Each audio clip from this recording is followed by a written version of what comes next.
about turning these adventures into songs after we're done. Hopefully, this song will be sung for years to come by the people of Mondstadt, just like the legend of Vanessa. I have loved that song since I was small. How are you feeling today, Honorary Knight? I am completely prepared and fully confident that we can do this. Even Master D-Luke accompanied us to the very end, despite only being an accidentally involved bystander. You shared your secret with me, and I only returned your trust to the same extent. It's freedom. Freedom? When you first arrived at Mondstadt, did no one tell you that Mondstadt is the city of freedom? She really is a child of freedom. Mondstadt is a romantic city without the reign of a king, and its citizens enjoy the most freedom amongst the 7 nations. I hope the dragon that once protected Mondstadt will soon be free too. No one should have deceived him by telling him that Mondstadt betrayed him. And no one should have told him that it was his eternal duty to protect the city. He has the right and freedom to choose his own way of life. Venti? Well then, traveler, may the thousands of years of wind that have blown through Mondstadt go with you. Just like the last time, I shall channel animal energy for you. Oh, no wonder you said his voice sounds familiar.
It's been a while since we flew like this together.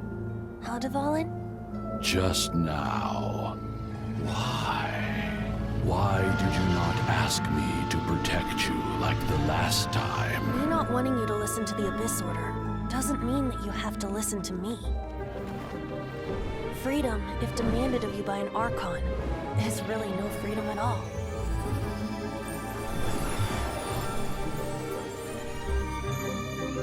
Is this the power of the animal Archon? But I am no longer part of the 4 winds. Even if that's so, you still protected us regardless. Now spread your wings of freedom and go with my blessing.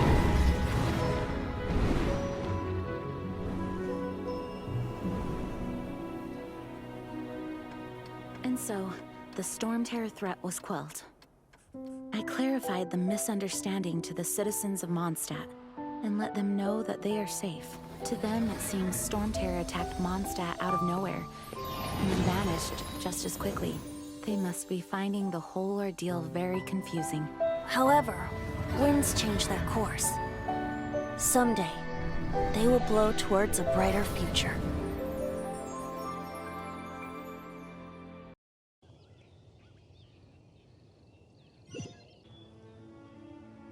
You guys are back! The Honorary Knight returns triumphant. Yep, we're back from tussling with Dvalin. You just returned yesterday, right? Jean got back first, and she told us all about your heroic deeds. I wonder if I'll ever get an opportunity like that. You're right, actually. Peace is hard won, and we shouldn't take it for granted. And this time, you're the one we should all be grateful to. You're welcome. But have you been waiting for us here this whole time? Of course not. Just because I'm not out on the front line doesn't mean I don't have work to do. In fact, I'm dealing with the aftermath of the crisis as we speak. Aftermath? Here? What happened in Mondstadt? While Master Jean was away, the monsters lurking nearby made a coordinated attack on the city. Fortunately, we weren't completely taken by surprise. I detected the hilly churls were moving closer to the city a while back. Oh, yeah! Paimon remembers. When we first met, you were clearing out one of their camps. Exactly. And if we hadn't started making preparations back then, Mondstadt would be in much greater danger by now. I know, it's strange. Hilly churls aren't usually capable of coordinating like this. Our best guess is that the Abyss Order is behind it. They've taken over the hilly churls. Good thing we saved Dvalin, or they might have taken him too. That's right. And since I'm the Outrider, it's up to me to keep eyes on the Abyss Order from now on. I'm sorry. You should be celebrating your victory, not listening to all this somber talk. I promised to take you out for some sticky honey roast, didn't I? Before everyone got caught up in the storm terror crisis. There's no time like the present, right? You guys hungry? You bet! You may have forgotten till just now, but it's been on Paimon's mind this whole time. Awesome, let's go! It's been way too long since I last ate a sticky honey roast myself. Wait for me at Good Hunter. I'll be right there. I just have to clean up here real quick.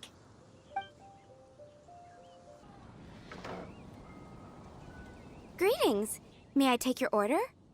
Why so cold? I've always thought that we enjoy quite the intimate friendship. It seems your great battle sharpened not only your combat skills, but your wit as well. A knight after my own heart.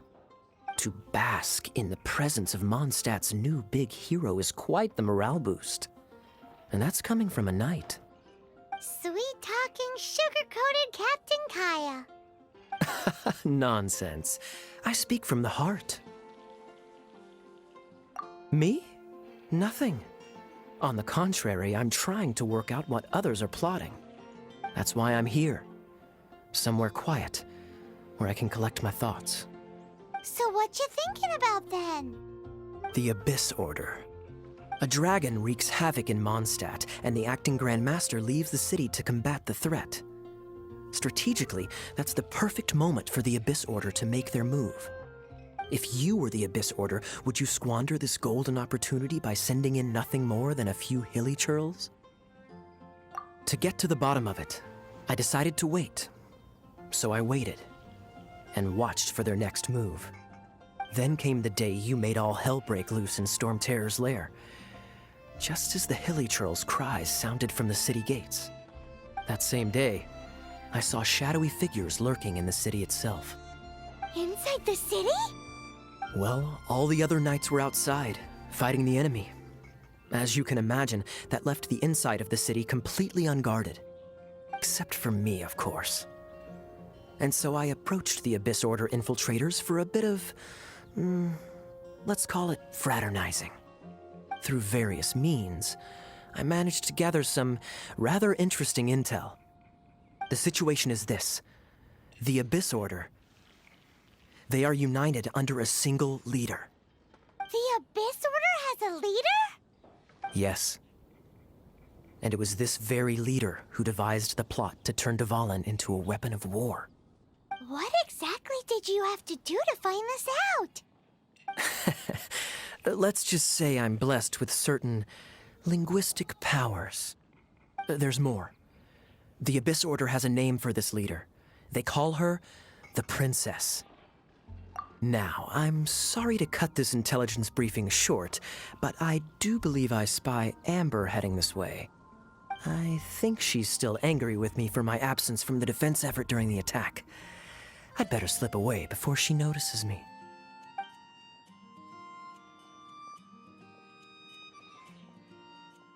One minute I see Kaya, the next he slipped away. Clear sign of a guilty conscience. I agree. He sets a terrible example for someone who's cavalry captain.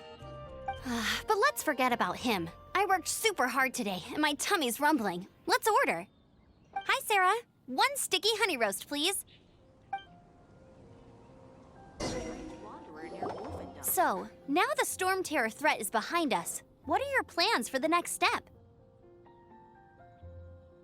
Paimon thinks it's time to leave Mondstadt and keep looking through the 7 nations until we find clues about his sister. Huh, really? Oh, well, I guess this is goodbye for now. Hey, don't feel down. You'll always be a friend of the Knights of Avonius, and our honorary knight. Wherever you may go, and wherever the wind may blow. That's the spirit. Remember, Mondstadt will always welcome you. All right, now let's eat before it gets cold.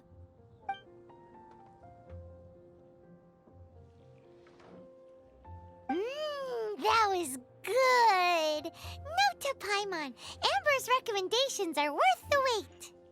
Of course. Well, I don't trust myself in the kitchen. You can always trust me with the menu. Oh, I almost forgot to mention.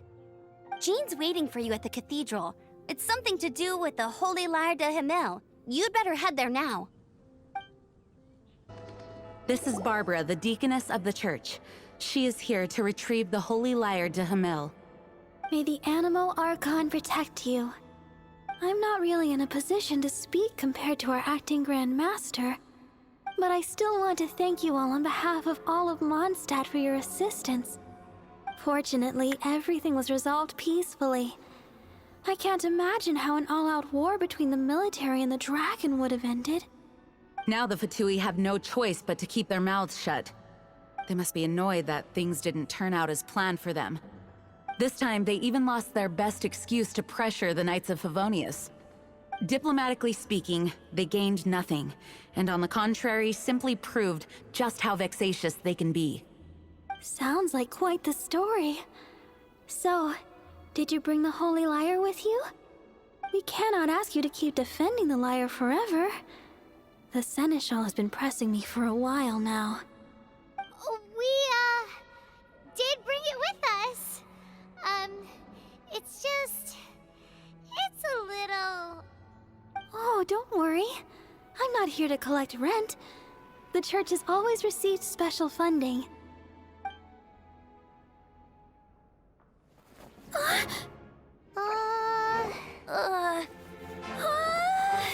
Holy Lyre! Lord Barbados! Even if I atone for these sins for the rest of my life, it would still not be enough! Oh, give it here.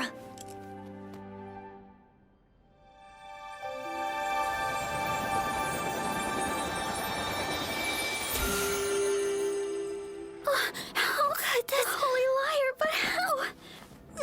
Huh? Let Paimon see! No. I don't know how you managed to fix it, but you'll never touch the lyre again! We, really should get going. That trick I used to repair the Holy Lyre. I mean, the magic I used isn't going to hold forever, you know. What? You tone-deaf bard! Hey, don't go!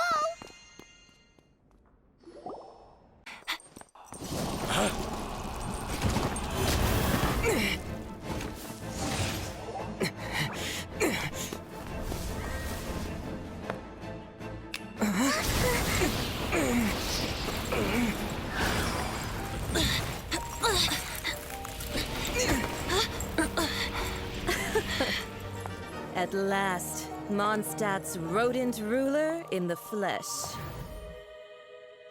Scurrying through the streets looking for leftovers? Mondstadt calls this a god? Resident rodent beats invasive vermin.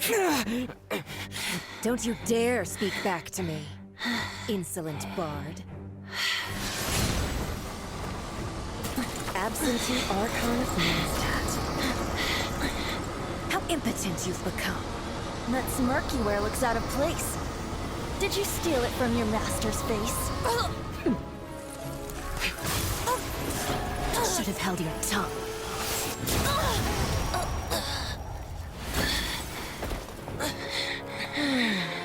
So, this is a gnosis. Wouldn't be caught dead wearing this ugly thing in public. Beauty isn't waste when the beholder has no taste.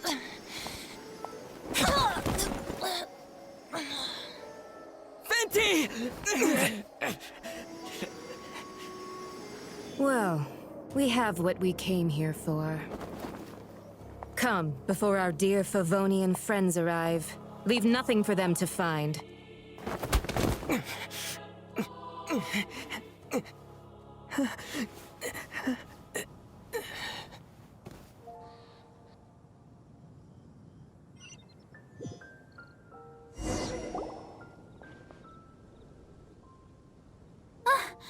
Honorary Knight, you're awake.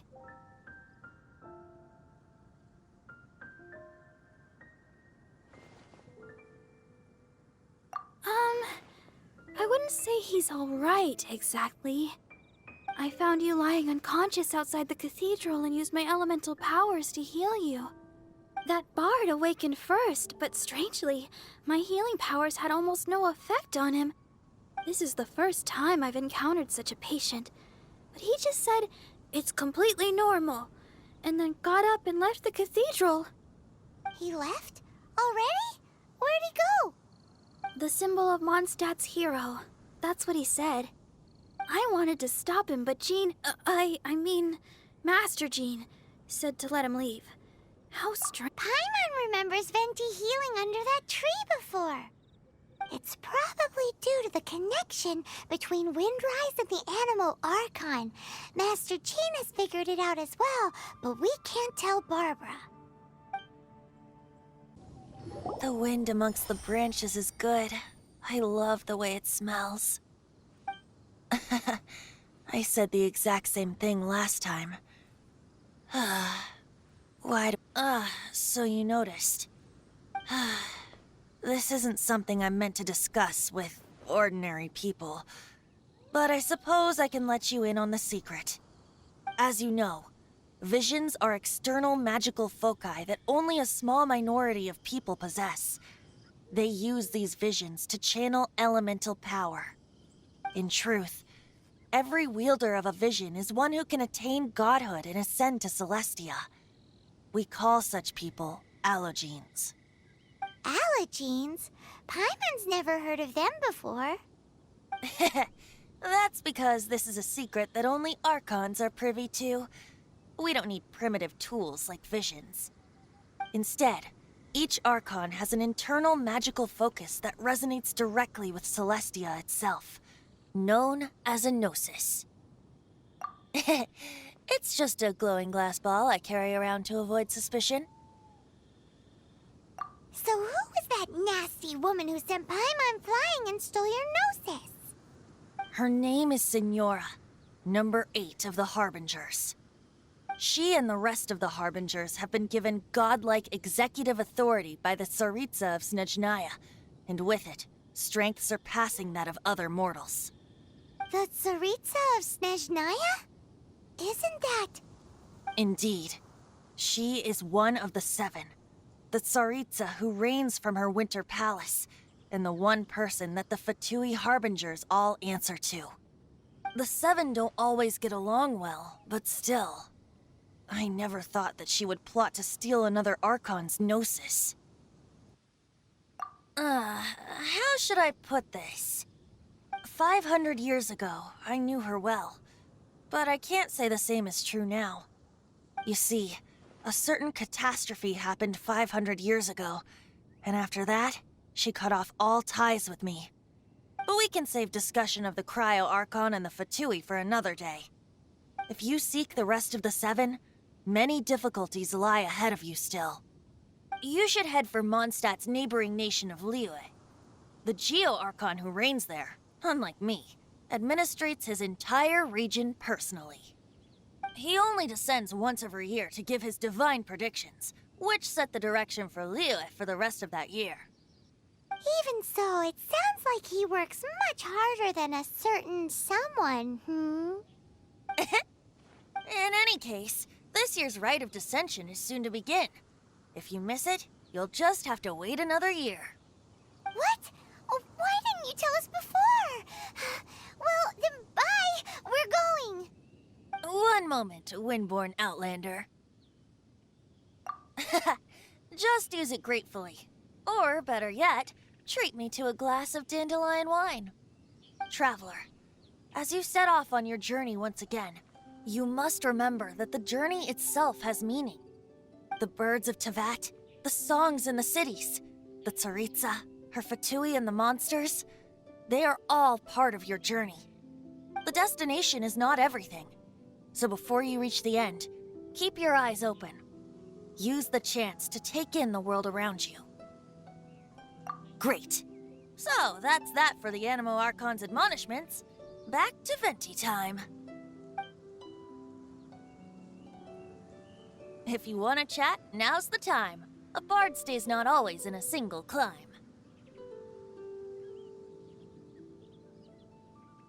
That Fatui lady didn't hang around, did she? She just grabbed your gnosis and left? She wanted to avoid any eyewitnesses from the Knights of Favonius. The slightest slip-up here would have destroyed the Fatui's diplomatic relations with the Knights. So they're just gonna keep acting like Mondstadt's allies as if nothing happened? If only the Seven Nations had banded together against the Abyss Order in the first place. The Fatui possess the strongest military among the Seven Nations, yet they've used it to steal the Holy Lyre, covet the power of gods, and use Dvalin as a bargaining chip against the Knights. Speaking of the lyre, didn't Diluc say something like this before? He said that the Fatui could only run amok across the Seven Nations and threaten the Knights because of the Harbingers. Yes. As I said earlier, the Cryo-Archon has given them authority and strength beyond that of other mortals. The Tsaritsa... I haven't seen her in 500 years. What is she thinking? What's her plan? Whatever the answer is, I have a feeling it's only going to make your search for the Seven all the more difficult. Kaya shared some new intelligence, you say? Oh, I see. So, the Abyss Order has a princess who orchestrated the plan to corrupt Dvalin? They were probably trying to turn Dvalin into a weapon of war for the Abyss. But that said, I have never heard of any such princess of the Abyss Order. I think so too. Apparently. But how does a prince come out of nowhere and take command over the entire Abyss Order? Up till the end, Dvalin remembered his duty as one of the Four Winds. As such, I don't intend to forcibly strip him of that duty and force my ideals of freedom onto him. I just hope that Dvalin will be able to choose for himself and understand what freedom is. Before I became an Archon, I too was taught the meaning of freedom in this way by a friend. Well then, best be off to Liyue. If the dissension ritual you failed to tally, then another year you must dally.